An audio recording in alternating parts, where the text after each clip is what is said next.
Hey everyone, welcome back to our channel. If you're new here, please subscribe. I'd really love that. If you're returning, how you doing? What we're going to talk about right now is a disaster that's waiting right around the corner. But the first thing that we're going to talk about is someone who I think thinks on a reasonable level, and what she thinks about the disaster that's right around the corner. Okay.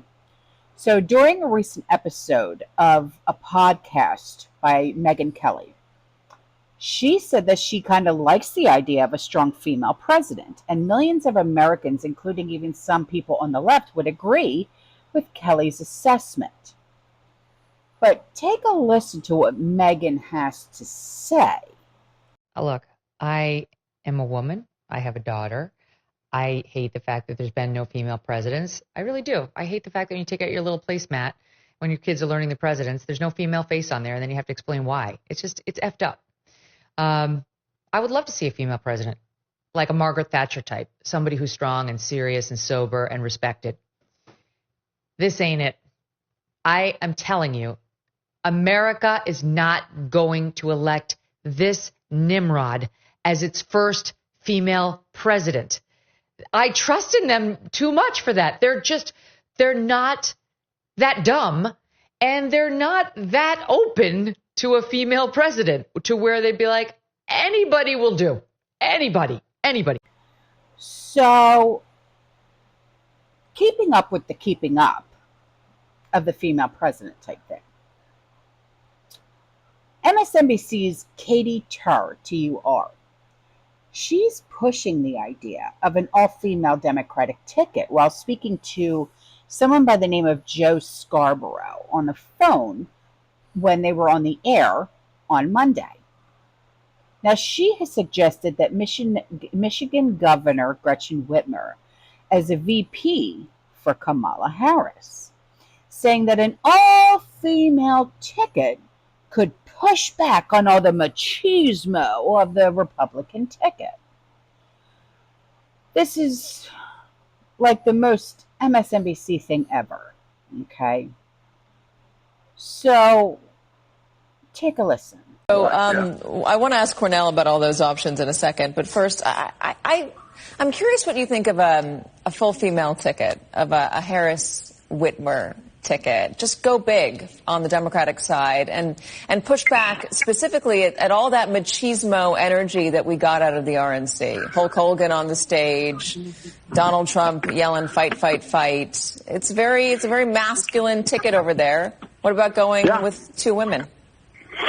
It's a great possibility, and I will tell you, one of those women will win you.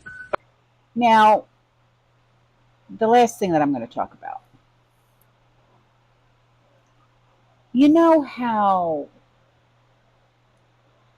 Lauren Boebert, she actually asked for proof of life. Well, on Monday, Joe allegedly called into his former campaign headquarters before Kamala delivered her remarks. And it sounds too pre-recorded to me. And it's him reassuring campaign staffers that he's alive and kicking. But the question that I have is, why wouldn't he appear on video? And then the way that Kamala is talking to Joe, it's almost as if he's a 2-year-old. Like, look. You know, it's like, I mean, I know he's older and all, but gee, you know. So then she has a slip of the tongue. And she admits that it's a recording. Take a listen. Joe, are you watching? You hear this clapping? Can you see it? I'm watching. I'm watching. I knew it. It is so good to hear our president's voice. Joe, I know you're still on the call, and we've been talking every day. You guys heard it from Doug's voice. We love Joe and Jill. We really do. They truly are like family to us. So do we. And we do. Everybody here does. It's mutual. I knew you were still there. You're not going anywhere, Joe. I'm watching you, kid. I'm watching you, kid. I love you. I love you, Joe. I mean, I don't know if you caught it, but she said, as she pretty much had a slip of the tongue and admitted that it's pre-recorded audio. She said, Joe, I know you're still on the rec call. I mean, is this the best that they can come up with? This is the U.S. government, for crying out loud, and this is the best that they can come up with? Who are they trying to kid?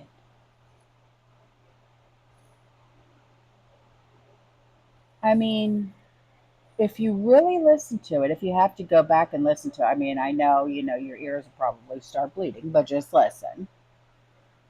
If you go back and listen to it, it really does sound like it's pre-recorded. Just saying. All right, kids, I'm out of here. I will see you in the next one. You stay safe, you stay positive, you keep prepping. And as always, fear less. Ciao.